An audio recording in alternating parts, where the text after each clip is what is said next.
What stands out to you, Coach? Well, the thing that stands out to me the most is the shot makers that they have over there. That was pretty impressive. They made us pay for every mistake that we made in that first half, and I thought it kind of deflated my guys. You know, they haven't seen nothing like that before, especially the young guys. It just kind of deflated them a little bit, and you know, we regrouped a little bit at the half. Naturally, obviously, they didn't play their guys, but we kind of got back to playing how we wanted to play the whole time. But I mean, their shot making was incredible for us. I thought the thing that stood out, we struggling to make shots, if you will, even when we're open right now. We just kind of struggling to make shots. But the turnovers, it's funny, we only had 10 at the half, but it just felt like 17. They were so loud, you know. But, you know, this is, you know, you got young guys like this. These are the kind of lessons that we'll be having to take sometime. Scoot back in kind of late. What was the reasoning behind that? And Shaden. The reason is he's 19, Shaden's 20, and they need these minutes. They need it. They need the time. They need to get out there. They haven't played in the league long enough to be kind of sitting back and chilling. You know, I knew they was going to be playing against NBA players. The first game, obviously we were winning, but I didn't really care about the score, winning and losing. But I just didn't want to keep them in the game, not playing against NBA players. But games like today, and they need the experience, man. Is there sort of the best of both worlds in a game like this where you can throw them at, you know, a high-level starting unit with KD and Booker, and then in the second half maybe, no disrespect to those guys, but they get an opportunity to maybe get in a flow against a different caliber of.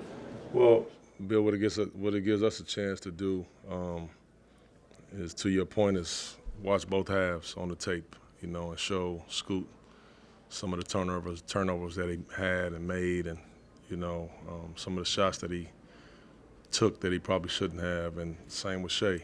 You know, some of the shots he passed up, just kind of, you know, not knowing what to do at the time, and then boom, second half comes, and for some reason, you have a little bit more confidence, you know, out there. We playing a little fast, we playing a little more free.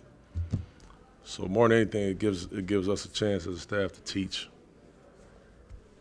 You've been having Scoot to kind of play both on and off the ball. He plays on the ball with the starters, runs a lot of the offense, and then when Brogdon comes in, he kind of moves to the two. How do you kind of see he's progressing with both of those things?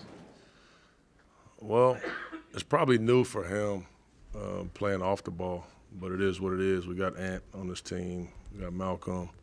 We got other guys that can play on the ball. So he just has to get used to it, you know.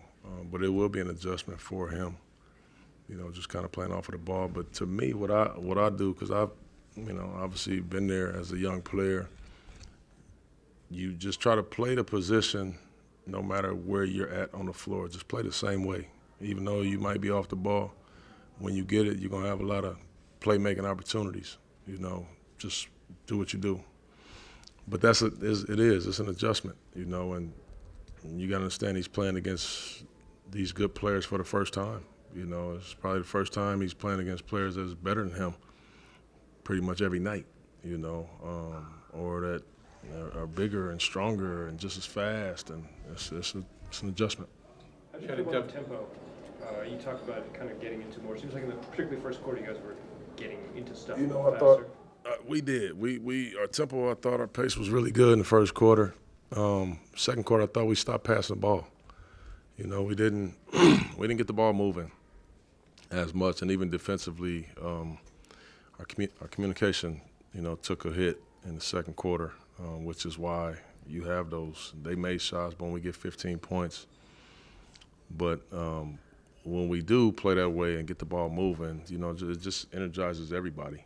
And I thought we stopped sharing the ball in the second quarter, and it really hurt us. It seemed like Ant and DA had a good two-man game going. Have you seen the chemistry developing between them? Yeah. Those two guys, they do. They have a pretty good chemistry out there, and it'll obviously continue to get better. And you know, even Rob has good chemistry you know, with Ant and Scoot out there. You know, obviously you guys haven't seen him yet, but yeah, they're building some, you know, because they're gonna be in pick and roll all the time together. You know, Rob or DA with those guys. So they're building some chemistry, but you know, this is all at the infant stages. You know. Chauncey, on that line. Where we at? Chauncey, on that line, speaking of DA, in Phoenix, he wasn't really allowed necessarily to create a little bit, and even in game one, Ant got pushed and trapped a couple times out at 30 feet, and DA had to kind of make some choices. Are you guys trying to empower him a little bit more to be not only involved in the offense, but be a bit more of a playmaker? Yeah, we're gonna give DA some freedom, you know, because I want to see what all he can do. I know what he did in Phoenix, and obviously that team was competing for a championship every year, so it was a role to be played. But sometimes you can do more. It just kind of depends. So his role won't be the same as it was in Phoenix. It will be expanded. So we need to see what it is he can do and be very special at, and then we can start, you know, curtailing it to what, you know, you want him to do everything that he's good at, and the other things not as much. So it's going to take us a while to get to see what that is, you know, to be honest with you. Does playing Phoenix on Monday provide you with a good opportunity for these guys to learn from tonight and show that they can adjust? Because you said this was good for the young players. Yeah, I thought it was good for the young players. And playing them again, you know, to me it's all about just what we're doing, you know, and not stacking the, you know, using Phoenix as a measuring stick. I mean, this is a team that's competing right now for a chip, you know. We can't go use that as a measuring stick. However, what we can do is understand what we did and didn't do today, and just try to be better, man.